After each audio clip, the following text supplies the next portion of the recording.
তোমরা যখন সি বা অন্য কোনো প্রোগ্রামিং ল্যাঙ্গুয়েজ শেখা শুরু করো তখন কয়েকদিনের মধ্যে হাল ছেড়ে দাও অথবা আর সামনে এগোতে পারো না। আমি আমার ফ্রেন্ড সার্কেল, স্টুডেন্ট এবং নিজের অভিজ্ঞতা থেকে এর পেছনের বেশ কিছু কারণ খুঁজে বের করেছি। এর মধ্যে অন্যতম হলো প্রপার রোড ম্যাপ না থাকা, সঠিক গাইডলাইন না পাওয়া, নিয়মিত প্র্যাকটিস না করা এবং সহজভাবে বোঝার মতো ভালো কোনো টিউটোরিয়াল খুঁজে না পাওয়া। এছাড়া আরো নানান সমস্যা রয়েছে। আর তোমরা অনেকে এই সমস্যাগুলোর সমাধান খুঁজে পাও, বাট সেই সমাধানটা খুঁজে বের করতে করতে দেখা যাচ্ছে 6 মাস বা 8 মাস নষ্ট করে ফেলো। আর যারা সমাধান খুঁজে পাও না তারা দিন শেষে প্রোগ্রামিং ছেড়ে দাও। তো এই সমস্যাগুলোর সমাধান নিয়ে আমি আজ থেকে তোমাদের জন্য শুরু করতে যাচ্ছি complete C programming from basic to advance in Bangla course. এখন প্রশ্ন হচ্ছে, ইউটিউবে এত এত সি প্রোগ্রামের প্লে লিস্ট থাকা সত্ত্বেও তোমরা কেন আমার এই প্লে লিস্টে ফলো করবে? এর পেছনে বেশ কিছু কারণ রয়েছে। তার মধ্যে কিছু হলো, আমি অনেকদিন ধরে বেশ কিছু স্টুডেন্টদের প্রোগ্রামিং ল্যাঙ্গুয়েজ শিখিয়েছি এবং আলহামদুলিল্লাহ তারা সফলভাবে শিখতে পেরেছে। আর তাদের শেখাতে গিয়ে আমি বুঝতে পেরেছি নির্দিষ্ট কিছু সমস্যার কারণে আমরা প্রোগ্রামিংটা শিখে উঠতে পারি না বা মাঝপথে হতাশ হয়ে ছেড়ে দেই। আর সেই সমাধানগুলো বের করার পর আমি সেগুলো আমার সেই স্টুডেন্টের উপর অ্যাপ্লাই করেছি এবং তারা সফলভাবে শিখতে সক্ষম হয়েছে। আর সেই সকল সমস্যাগুলোর প্র্যাকটিক্যাল সলিউশন দিয়ে আমি এই প্লেলিস্টটাকে বিগিনার ফ্রেন্ডলি হিসাবে তৈরি করেছি, যেন এই প্লেলিস্টটা শেষ করার পর তোমাদের সিএ প্রোগ্রাম লিখতে আর কোনো সমস্যা না হয়। এই প্লেলিস্টে আমি একদম বেসিক থেকে শুরু করে স্টেপ বাই স্টেপ অ্যাডভান্স পর্যন্ত ডিটেলসে শেখানোর চেষ্টা করেছি। আর আমি তোমাদের এই প্লেলিস্টে ভিডিওর মধ্যে যে যে কাজগুলো করতে বলবো, তোমরা যদি অলসতা না করে সে কাজগুলো ঠিকভাবে ফলো করো এবং পুরো প্লেলিস্টটা শেষ পর্যন্ত দেখো, তাহলে আমি গ্যারেন্টি দিয়ে বলতে পারি তোমাদের সি নিয়ে আর কোনো সমস্যা থাকবে না ইনশাআল্লাহ। তোমরা নিজেরা কনফিডেন্টলি তোমাদের কোড লিখতে পারবে। আর তাছাড়া আমি এখানে তোমাদের শুধু কোড শিখিয়ে থেমে যাব না। কোড শেখার পরে আমরা কয়েকটা প্রজেক্টও তৈরি করব, যেগুলো আমাদের এই ল্যাঙ্গুয়েজের ওপর আরো স্কিল বাড়ানোর পাশাপাশি ফিউচারে জবে অ্যাপ্লাই করার সময় সিভিতে অ্যাড করতেও অনেক কাজে দেবে। প্রোগ্রামিং ল্যাঙ্গুয়েজ শেখার ক্ষেত্রে আমাদের সবচেয়ে বড় একটি সমস্যা হলো আমরা ধৈর্য ধরে রাখতে পারি না। এটা খুব স্বাভাবিক। শুধু প্রোগ্রামিং বলে না, আমরা অন্য যে কোনো কিছু যখন নতুন কিছু শিখতে যাই তখন আমাদের ব্রেনের ওপর একটা চাপ পড়ে। আর আমাদের ব্রেন এমনভাবে তৈরি যে সে সবসময় চাপ মুক্ত থাকতে চায়। আর সেজন্য আমি এই প্লেলিস্টে সব ভিডিওগুলোকে 15 থেকে 20 মিনিটের মধ্যে রাখার চেষ্টা করেছি, যেন তোমরা সেই ভিডিওটা সম্পূর্ণ শেষ হওয়া পর্যন্ত তোমাদের মনোযোগ ধরে রাখতে পারো।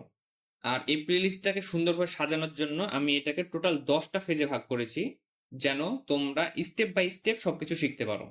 তো চলো এখন আমরা দেখে নিই যে এই প্লেলিস্টে আমরা কি কি শিখতে চলেছি। তো এখানে তোমরা দেখতে পাচ্ছ এই প্লেলিস্টে আমরা কি কি শিখবো। তো সবার প্রথমে আমরা এখানে ফেজ 1 এর মধ্যে আমরা শিখবো প্রোগ্রামিং কি এবং সি প্রোগ্রামিং এর ফাউন্ডেশন।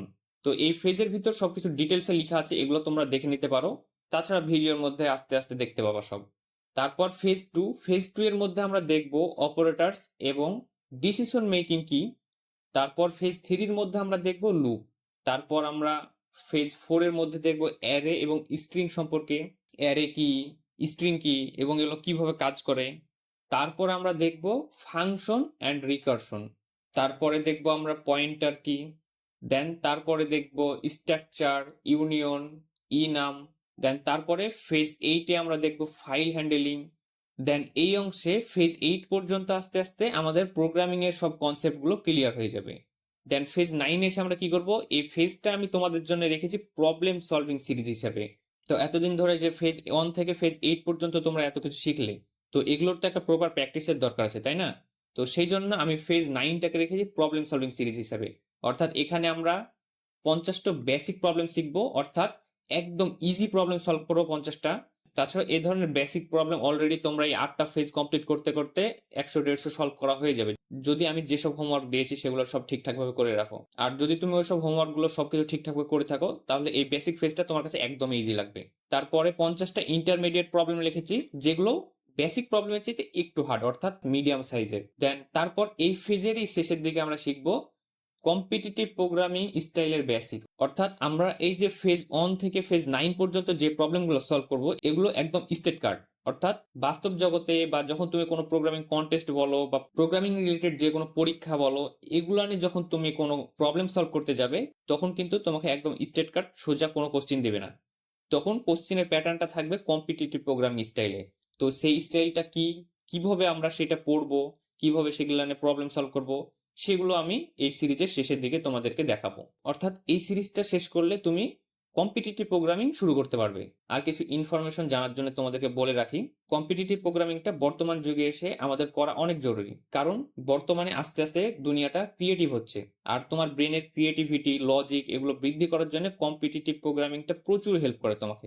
সেই জন্য এই সিরিজে আমি তোমাদের জন্য এই একটা পার্ট রেখেছি, যেখানে আমি তোমাদেরকে সেই জিনিসটা শেখাবো কিভাবে তোমরা তোমাদের কম্পিটিটিভ প্রোগ্রামিং জার্নিটা শুরু করতে পারো। দেন তারপরে আমরা ফেজ 10 এ রেখেছি প্রজেক্ট বেস লার্নিং, অর্থাৎ এখানে এসে আমরা এই 5টা বেসিক প্রজেক্ট করব।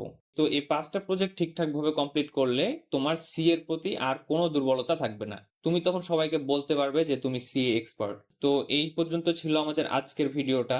তো এটা একটা ইন্ট্রোডাক্টরি ভিডিও ছিল, যেখানে আমরা দেখলাম এই সিরিজে আমরা কি কি শিখতে চলেছি। তো পরবর্তী পর্বে আমরা ফেজ 1 থেকে শুরু করে স্টেপ বাই স্টেপ আগাতে থাকবো।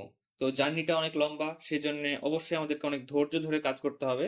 তো সবাই সেইভাবে নিজের মেন্টালিটি সেট করো, নিজেকে এইভাবে প্রিপেয়ার করো যে এই সিরিজটা শেষে তুমি অবশ্যই একজন ভালো প্রোগ্রামার হিসেবে তৈরি হবে। তো আজকের ভিডিওটা এখানে শেষ করছি।